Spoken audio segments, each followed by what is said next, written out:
ఎలా ఉండాలి? మడమ తిప్పని మాట తప్పని నాయకుల్లాగా ఈ రాష్ట్రానికి రాజు అంటే వైఎస్ జగన్మోహన్ రెడ్డి గారే మాట నిలబెట్టుకున్నారు.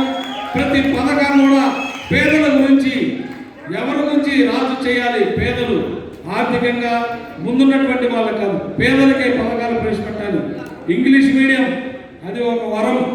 అందరూ ఇంగ్లీష్ చదువుకుంటే విదేశాలకు వెళ్ళొచ్చు, ఏ దేశానికైనా వెళ్ళొచ్చు. ఇంగ్లీష్ మీడియం వద్దన్నారు చంద్రబాబు నాయుడు.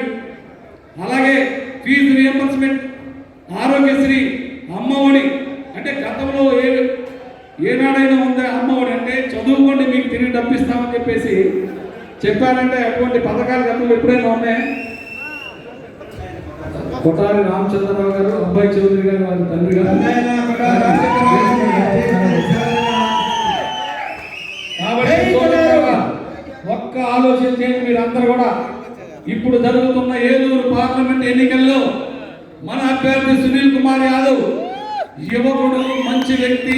వాళ్ళ నాన్నగారు పౌర సరఫరా శాఖ మంచిగా మరి మంచి యాదవ్కి ఎంతో సేవ చేస్తున్నారు. కాబట్టి ఒకటే ఆలోచించాలి మీరందరూ కూడా. మరి ఇంకొక వ్యక్తి కూడా తెలుగుదేశం నుంచి కూడా ఒక అభ్యర్థి పోటీ చేస్తున్నాడు. ఆయన ఎక్కడి నుంచి వచ్చాడు?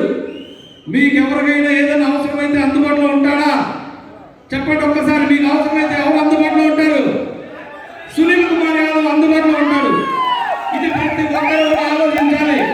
మన మధ్య తిరిగే వ్యక్తి, మనందరితో కలిసి ఉండే వ్యక్తి మనకు కావాలా?